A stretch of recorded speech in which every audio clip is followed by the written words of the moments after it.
Queridos irmãos, a paz do Senhor Jesus, eu sou o pastor Elias Aguiar, aqui da Assembleia de Deus em Parnamirim. Estou aqui juntamente com o nosso pastor Elinaldo Renovato de Lima, o nosso pastor presidente da Assembleia de Deus aqui em Parnamirim, Rio Grande do Norte. Eu quero fazer um parêntese muito especial, até emocionado, porque há coisa de 25 anos atrás, eu estava aqui na ADEPAR como jovem, vendo o meu pastor chegar para assumir o campo da Assembleia de Deus em Parnamirim, Rio Grande do Norte. E esse mês ele está aí sendo jubilado, né? Então, há tempo para todas as coisas e o pastor com certeza vai continuar somando muito em muitas áreas e com certeza suas obras. Eu conversava com o pastor Natanael, que é aqui de Parnamirim, e ele dizia que são 22 livros escritos que ele tem todos lá na sua biblioteca em casa, quando nós estivemos aí no EBD em síntese. Então, meu pastor, eu quero, nesse momento, prestar a minha mais sincera homenagem. Muito do que eu sou como obreiro tem a ver com a formação que eu tive, e isso é algo que eu tenho que reconhecer, e pelos lugares que eu passei. Eu tive a chance de morar no norte, no centro-oeste, no sudeste, no sul, e agora, por último, de volta aqui no meu nordeste. E em todos esses lugares onde eu passei, o nome do pastor Elinaldo Renovato sempre foi uma referência de idoneidade, inclusive aonde eu chegava para as minhas consagrações e ordenações. Então, passo agora a palavra ao nosso pastor Elinaldo, pastor presidente aqui na Assembleia de Deus de Parnamirim, que estará aí fazendo as suas considerações iniciais. Os queridos irmãos que vão já assistir a este podcast, né? Mais uma vez, é um prazer aqui com o pastor Elias, dar a nossa contribuição para o comentário da lição número 4, de 28 de janeiro de 2024, sob o título A Igreja de Deus. Uma lição muito importante dentro da área da eclesiologia, né? Vamos meditar logo, né? Vamos orar para iniciar, né, pastor? Fechou. Querido Deus, nosso Pai, te agradecemos pela oportunidade de contribuir com a igreja, nossos comentários, análises acerca da lição bíblica da escola. Abençoe os professores, os superintendentes e os alunos, que todos possam aproveitar, Senhor, essa lição para crescer na graça e no conhecimento do nosso Senhor Jesus. Amém, glória a Deus. Queridos, esse trabalho é um trabalho do DENEC, sobre a presidência do pastor Reinaldo Odilo, e com aí o apoio do nosso pastor presidente aqui do estado do Rio Grande do Norte, o nosso pastor Martim Alves. Aqui é a nossa lição de número 4, como o pastor falou, tem por título A Igreja e o Reino de Deus. E o texto áureo dela vai dizer que o tempo está cumprido e o reino de Deus está próximo. Arrependei-vos e crede no Evangelho. E a nossa verdade prática vai dizer: pregar a mensagem do reino de Deus é uma importante missão da igreja. Então, queridos, nós não vamos fazer a leitura bíblica em classe, que está em Mateus capítulo 1, Marcos capítulo 1, versículo 14 ao 17. Isso os irmãos podem fazer na sua sala de aula, mas ele traz 3 objetivos extremamente importantes. É importante a gente olhar o plano de aula e trabalhar em cima do plano de aula. Nós, como professores, devemos envolver ao máximo o material da Escola Bíblica Dominical preparado pela CPAD, de maneira a aproveitar melhor aquele material que os irmãos acabam adquirindo. Lembrando que o nosso comentarista, o pastor José Gonçalves, ele também escreveu livros de apoio para essa lição, e nós temos aqui esse livro também como um subsídio a mais para cada um dos professores. Queridos, os objetivos principais da lição, os 3 objetivos, é relacionar a natureza do reino de Deus com a nação de Israel. Então, bem como o seu propósito com a existência da igreja. O segundo objetivo é apontar as dimensões do reino de Deus e as realidades presente e futura. E o terceiro é destacar a igreja como projeto de Deus e expressão de seu reino na plenitude dos tempos. Então, essa lição ela está dividida em 3 tópicos. Aqui na introdução dela, ela vai falar que a Bíblia apresenta Deus como rei, que exerce o seu governo e domina sobre tudo. Então, ele faz esse destaque especial. E sobre o seu reino, ele governa soberanamente.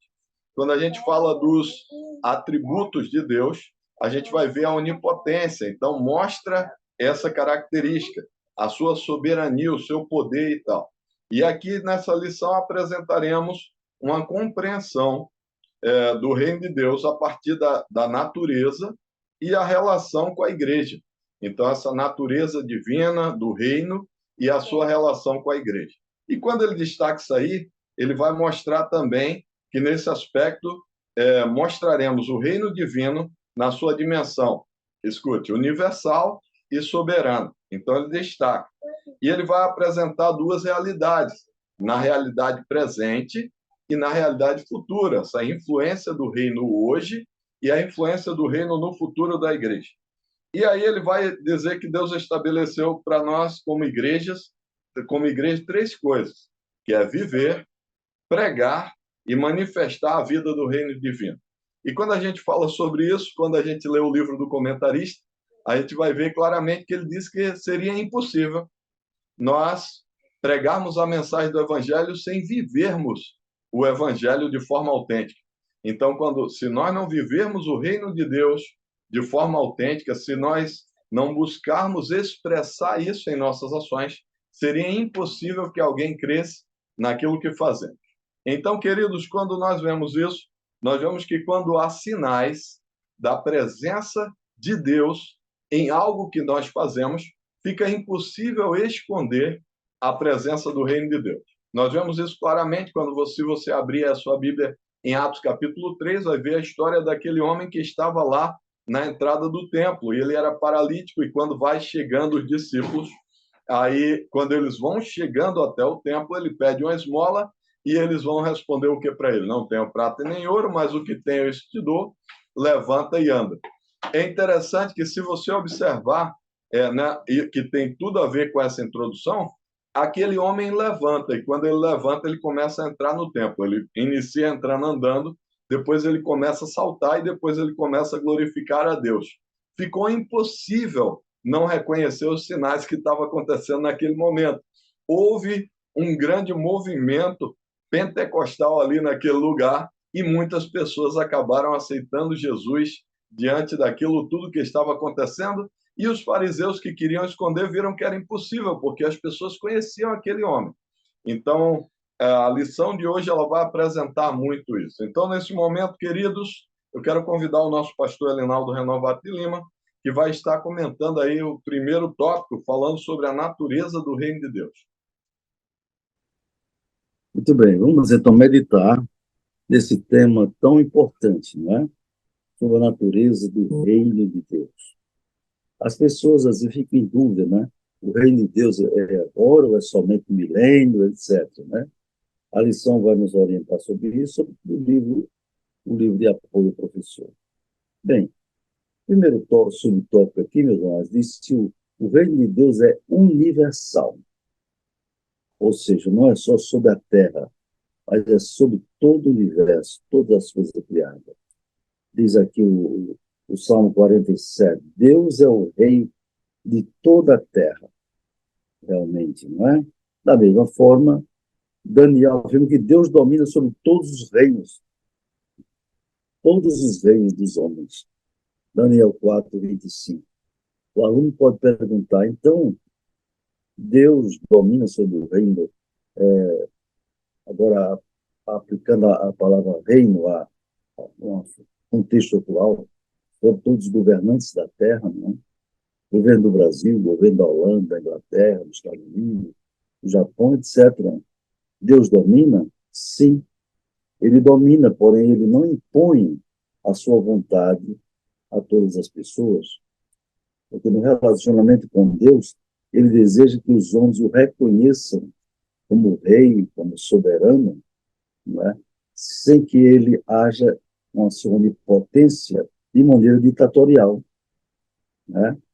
No mundo, você sabe que aqueles ditadores, eles impõem a sua vontade pessoal, a sua visão de mundo sobre as pessoas lideradas por ele. Mas Deus não é assim. Deus não é assim. Deus não é um ditador, não. Deus é soberano, mas não é tirano, como alguém pensa, não é? Então, a Escritura revela um importante aspecto da natureza do reino de Deus e sua universalidade. Diz aqui, Deus é o rei universal e, como tal, tem domínio absoluto sobre a criação, sobre reis e governos humanos, bem como todas as hostes angelicais. Isso significa que nada nem ninguém está fora do seu domínio. Mas algum aluno pode perguntar, conforme eu argumentei há pouco, não é? Professor, então Deus domina sobre o governo do Brasil, sobre o governo da China?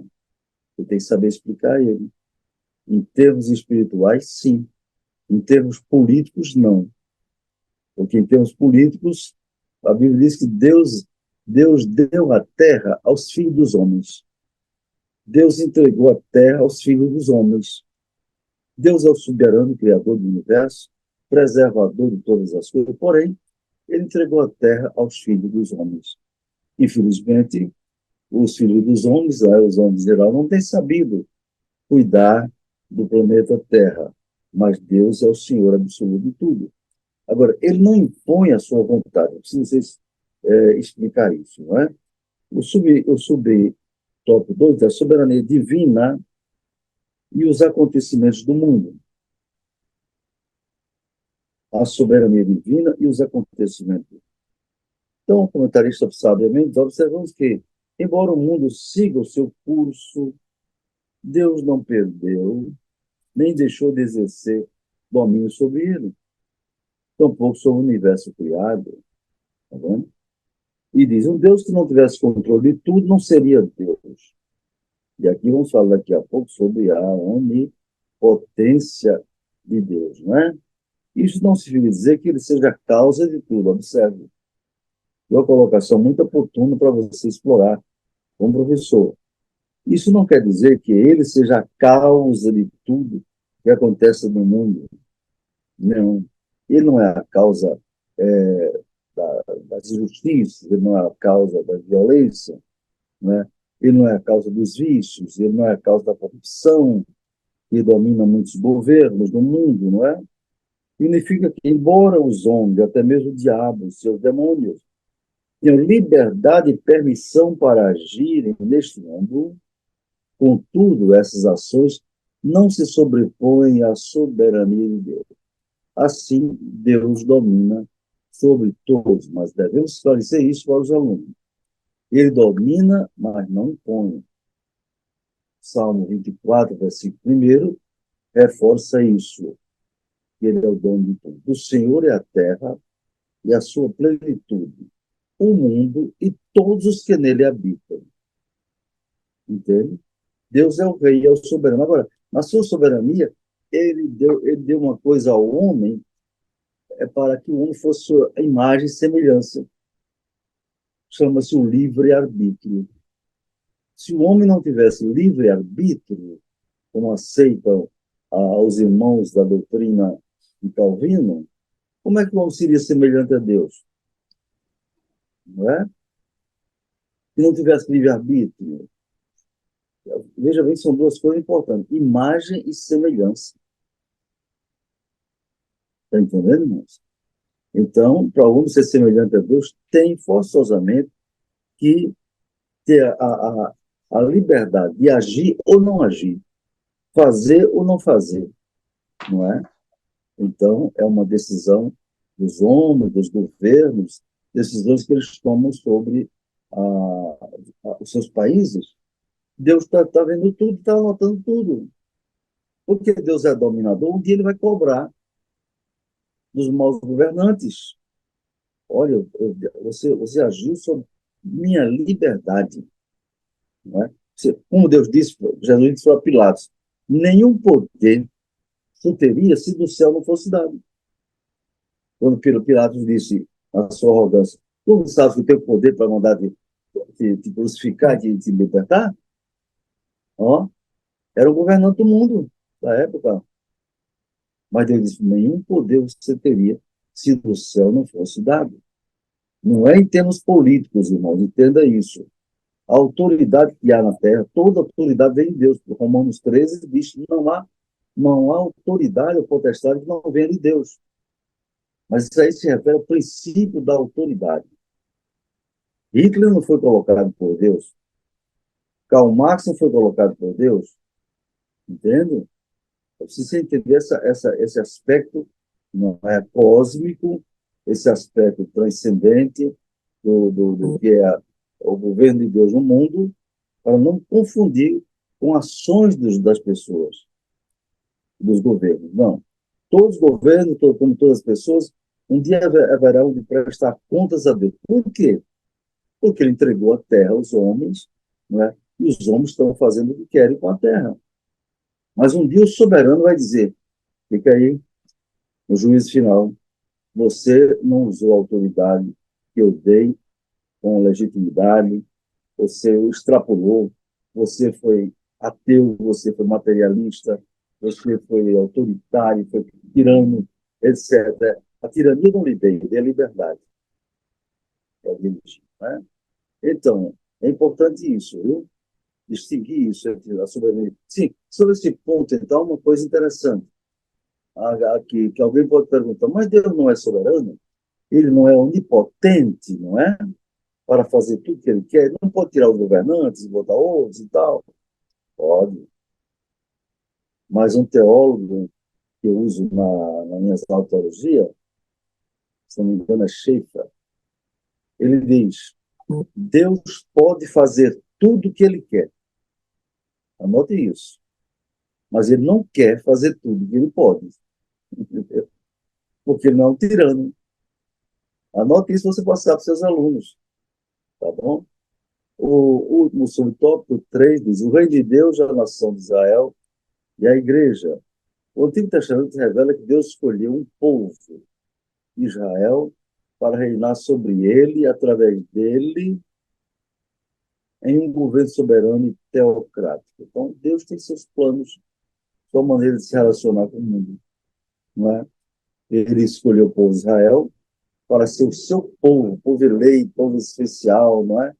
Aqui na terra, para representar os interesses dele na terra. Entende?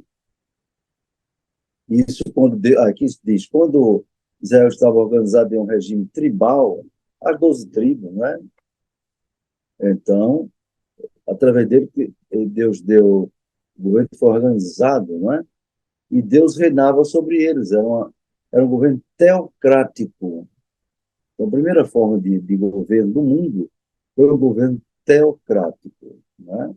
Deus dos céus é quem governava toda a terra e as nações, e escolhia homens para cuidar da terra, reis, profetas, sacerdotes, etc. Mas depois, aí o povo deu as forças para Deus, Deus foi permitindo, né, a monarquia, os reis, etc.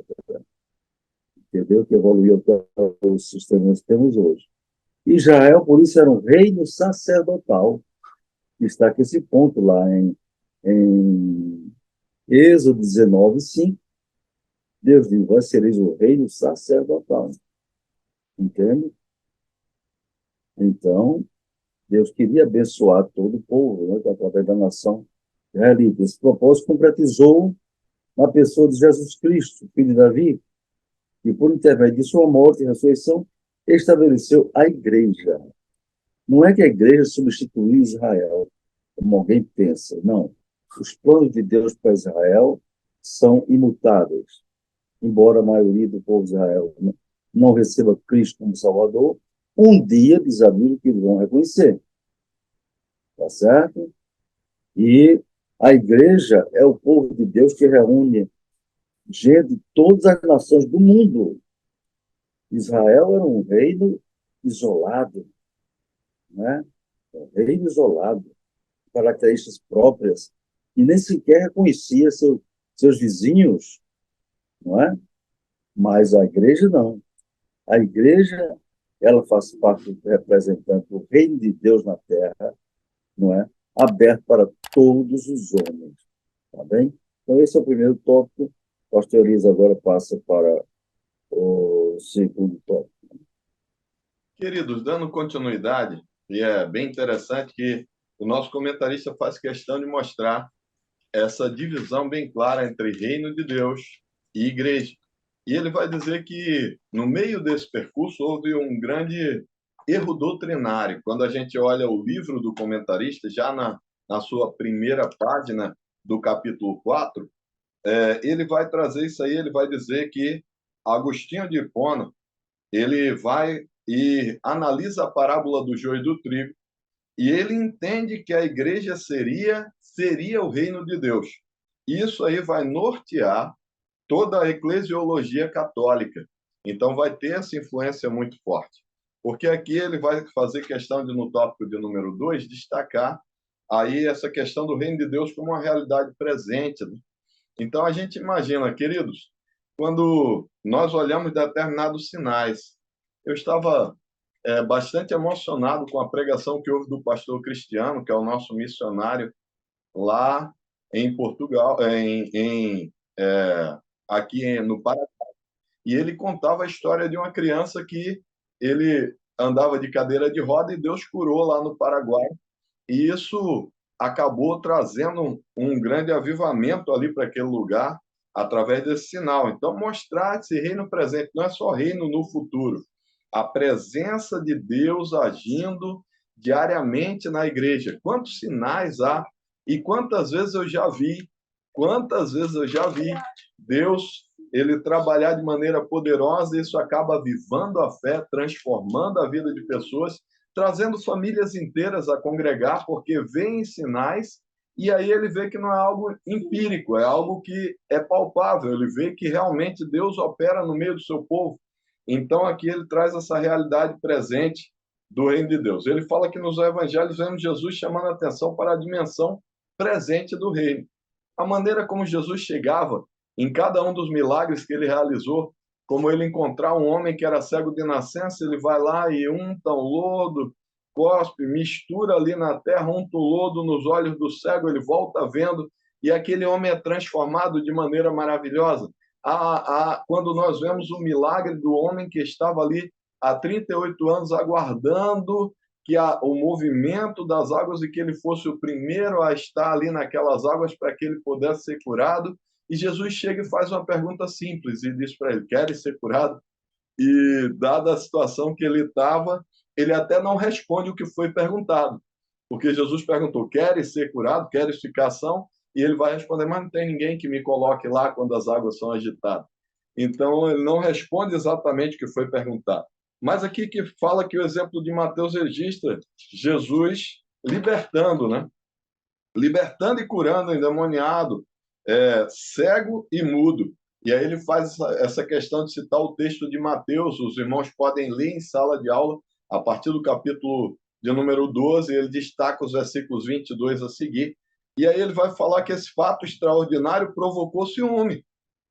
Então, assim, nós vemos que muitos milagres que houveram, como foi a cura do cego que Jesus vai lá e unta o lodo nos olhos dele, as pessoas estavam mais preocupadas por ser sábado.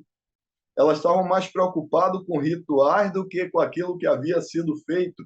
Então, nós vemos isso na prática. E diz que provocou a ira dos fariseus.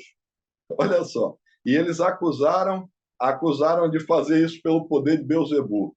E aí ele vai dizer que a resposta de Jesus, ele vai dizer: se eu expulso os demônios pelo Espírito de Deus, é conseguintemente chegado a vós o reino de Deus. Então ele vai destacar isso aí. Então, queridos, nessa mostra do reino de Deus presente, traga milagres bíblicos para exemplificar na sua sala de aula, mas se tiver também alguns exemplos claros de milagres que aconteceram aí junto à sua comunidade e que influíram para que pessoas fossem renovadas, vendo coisas maravilhosas acontecerem, eu tenho certeza que isso vai trazer os irmãos que estão e os seus alunos, as suas alunas, a terem mais atenção naquilo que está sendo ensinado. Então, queridos, aqui no subtópico número 2, ele vai falar que onde está o reino de Deus? Ele fala que como realidade presente, não está relacionado a espaço geográfico. Então, não é algo geográfico para você apontar e dizer é ali, é nesse continente, é aqui, não. Ele vai dizer que a presença de Jesus, quando onde há a presença dele, o reino dele se manifesta através de curas, de milagres, de renovação. Pessoas são curadas, são salvas, são libertas. Eu estava vendo o relatório dos mutirões evangelísticos aqui de Parnamirim e foi mostrado um gráfico dos 4 mutirões de 2023. Me chamou a atenção que eram ou perto de 200 ou mais de 200 almas se entregando. E se há uma coisa que é um milagre extraordinário, é a salvação de uma alma. Então, querido, nós vemos aí a maneira como Deus ele faz questão de se manifestar no meio do seu povo, além de milagres de cura, de renovação, de libertação e tantas outras coisas que fazem com que a nossa fé seja avivada. Então, traga isso para a sua sala, mostrando que não é um aspecto geográfico, mas a presença de Deus no meio do seu povo, trazendo renovação através de sinais, de curas, de milagres. Nós vemos isso. E o terceiro subtópico, ele vai dizer que o reino de Deus como realidade futura. Então, nós não estamos crendo só para agora, não é só para o momento que vivemos, não é só para o dia de hoje, mas nós estamos crendo para ver o dia em que o Senhor virá buscar a sua igreja. Deixe isso bem claro na sua sala. Então, ele trazendo sobre isso, ele vai dizer que o reino de Deus possui a dimensão presente, mas tem a dimensão futura. Tem um aspecto escatológico do reino, ou seja, ele apresentando o reino de Deus com as coisas que estão por vir. E nós, queridos, e isso é algo que eu defendo, e até já tive que em sala de aula defender isso aí, somos pré-tribulacionistas. Então, nós cremos que o Senhor irá arrebatar a sua igreja antes da grande tribulação. E aí, queridos, descreva isso. Ele diz que, falando sobre esse aspecto escatológico do reino, ele diz, escrevendo aos Coríntios, o apóstolo Paulo destaca o quê? Os tipos de pessoas que ficaram de fora do reino vindouro. Então, ele vai citar 1 Coríntios 6, 9 e 10, e os irmãos podem ler em sala de aula e diz, embora o reino de Deus seja uma realidade presente, nós temos que também lembrar que ele também é uma realidade futura para a igreja. E aí ele fala que, contudo, se manifestará na sua plenitude na era vindoura. E ele fala que o milênio, o reinado de 1000 anos sobre a terra, faz parte, só faz parte dessa dimensão futura e de tudo aquilo que nos aguarda. Então, queridos, essa lição é maravilhosa. Nós comentamos o tópico 2, mostrando esse paralelo entre o reino presente e reino futuro, os sinais, os milagres, mostrando que não é algo geográfico. E agora nosso pastor Elinaldo está com o encerramento dessa lição, que é o tópico de número 3. Logo após nós estaremos orando e o pastor estará aí ministrando a bênção apostólica. Certo.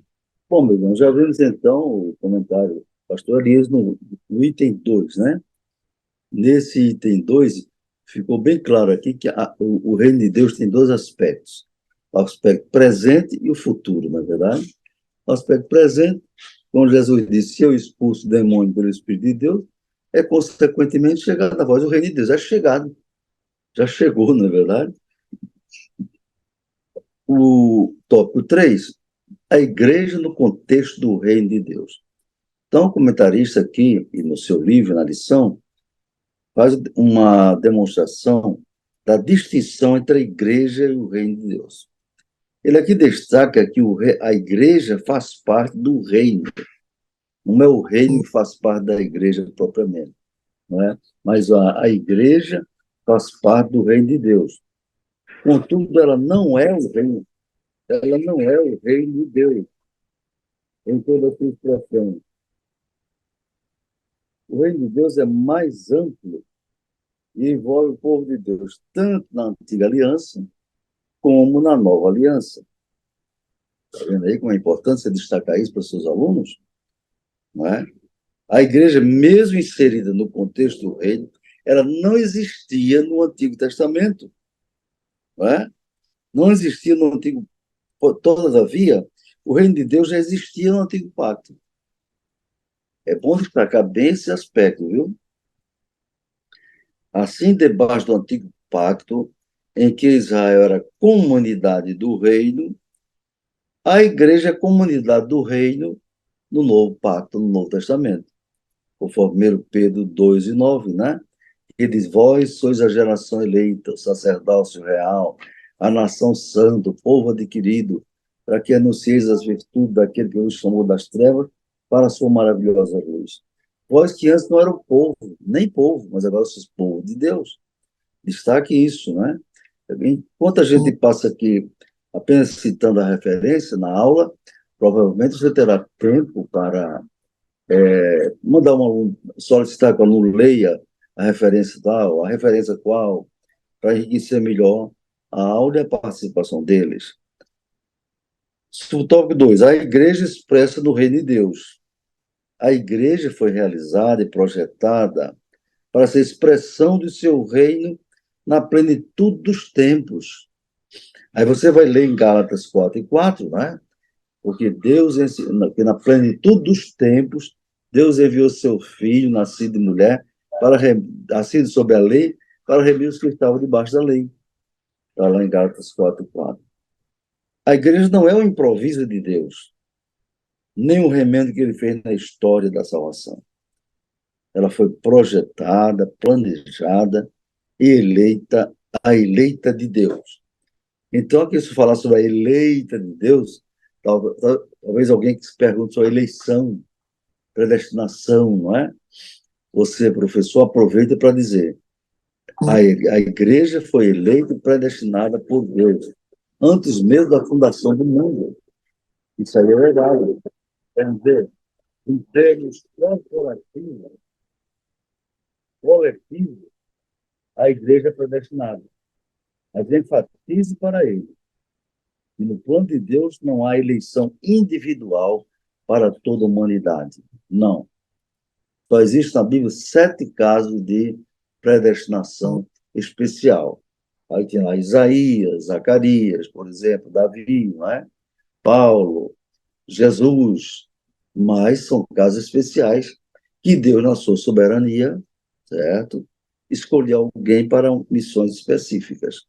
Mas a eleição e a predestinação no Novo Testamento é coletiva, tá bom? Então a igreja expressa, ela foi eleita por Deus, é o povo de Deus eleito em Cristo. Então diz aqui que isso significa que debaixo do novo pacto, Deus deu à igreja a missão de fazer conhecido o seu plano e projeto de salvação para a humanidade. Está vendo? Deus formou a igreja aqui através de Cristo para ela ser a sua agência, vamos dizer assim, não é? Proclamadora do evangelho do reino de Deus. A missão da igreja, irmãos, a missão da igreja, por excelência, é proclamar a palavra de Deus, é anunciar o reino de Deus, é convidar as pessoas para fazer parte da igreja de Cristo, do reino de Deus, entende? Muitas igrejas não estão fazendo isso. Grande parte das igrejas evangélicas no Brasil, no Rio Grande do Norte, em muitos lugares, não evangeliza. Não evangeliza, não proclama o evangelho. Nem pelo rádio, nem pela televisão, nem por jornais, né? Nem mesmo nos templos. Isso é terrível. Mas, pastor, é possível? É. A igreja que os sermões são muito bonitos, não é? Muito bem elaborados e apresentados de acordo com a homilética, a hermenêutica, a exegese, mas não falam aquilo que Jesus mandou pregar. Pregar o evangelho é boas novas, mas é umas boas novas que trazem ao mesmo tempo o amor de Deus e a justiça de Deus. Precisa entender isso. Muita gente só prega, Deus é amor, Deus é amor, Deus é muito bom. Por exemplo, normalmente as pessoas que fazem as paradas homossexuais, aqui e acolá colocam uma placa, Deus não exclui ninguém, não é? Mas será que essa é a mensagem do reino?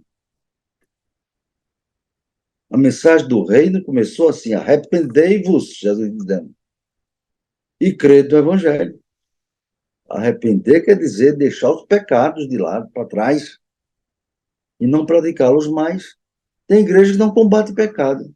Então, essa igreja não é uma igreja do reino de Deus. Até tem igreja que aceita o pecado. Aceita aquilo que Deus abomina. Aquilo que Deus considera pecado gravíssimo. A igreja que aceitam isso, meus irmãos. Isso é igreja que faz parte do reino de Deus? Certamente não. Certamente não. Porque é por meio da igreja, né, que o reino de Deus deve ser conhecido na terra. Então, o reino de Deus é o amor de Deus, bondade de Deus, misericórdia de Deus, longanimidade de Deus, mas também é justiça de Deus, é castigo de Deus, é condenação para os ímpios.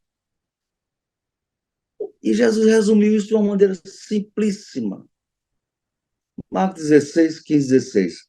Ele diz para os seus discípulos: ide por todo o mundo, pregai o evangelho a toda criatura. Mas ele não parou aí. Ele completa e diz: quem crê será salvo. Quem não crê será condenado. Reino de Deus implica em proclamar as verdades acerca da salvação e da condenação eterna. O Evangelho do Reino de Deus mostra que as escolhas são pessoais, não é? São opcionais, mas as consequências são inexoráveis, inevitáveis. Quem crê será salvo, quem não crê será condenado, não é? Louvado seja Deus. Então, é a missão da igreja, a igreja e a mensagem do reino. Pregar o reino de Deus é a importante missão da igreja. Falando aos presbíteros, em Éfeso, Paulo recordou que pregou a eles o reino de Deus. Já em Roma, ele preso, disse, Paulo estava ali pregando o reino de Deus, preso. Os novos na fé eram conscientizados da realidade do reino de Deus. O reino de Deus é a mensagem de esperança feita àqueles que o amam, e também a mensagem de alerta para aqueles que não querem seguir a Deus. Faltou colocar isso aqui. Portanto, pregar a mensagem do reino de Deus é a missão da igreja.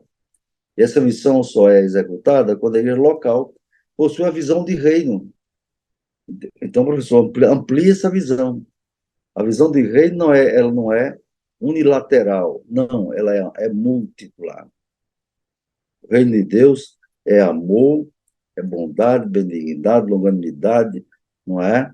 Perdão, mas também é condenação, é alerta para a condenação, é combater o pecado, viu? Isso é reino de Deus, a mensagem tem que ser ampla, tá certo?